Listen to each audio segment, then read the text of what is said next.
আমার বাপ শুধু একটা ছোট্ট কৃষক মানুষ ছিল, তখনই আমার বাপ আমাকে টাকা পয়সা এভাবে পাঠাতো। এত টাকার চাউল, এত টাকার সরিষা, এত টাকার কালাই, এত টাকার মুসরি, এইভাবে 8-10টা আইটেমে বলতো যে 1000 টাকা পাঠালাম।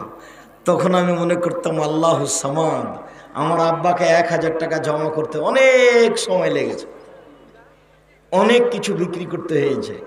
7-8 দিন যাবত আমার এটা মাথা থেকে যেত না। এবং আমার কাছে টাকা পাঠাতে আমার আব্বাকে অনেক কষ্ট পেতে হতো। যারা ব্ল্যাক করে তাদের হাতে টাকাটা দিতে হতো, তারা ওই দেশে নিয়ে গিয়ে টাকাটা ভাঙ্গাতো, তারপরে পোস্ট করতো কে কার কাজ করতে চায় এভাবে। এটা খুব কঠিন। তারপরে 6 মাস পরে আমার আব্বা বুঝতে পারতো যে টাকা পৌঁছেনি, তখন সে লোকটার কাছে যেত, যে বলতো ভাই টাকাটা আমার ছেলেকে দেননি। তখন লোকটা বলতো ভাইজান আমার খুব জরুরি কাজ ছিল, সেই জন্য টাকাটা খরচ করে দিয়েছি। কথা কি বুঝতে পারলেন? তখন আর আমার আব্বা ওই রাস্তাটুকু কান্নাকাটি করে বাড়িতে আসতো। বাড়িতে এসে আমার আম্মার সাথে ওই কথা অংশগ্রহণ করে দুইজনই কাঁদতো।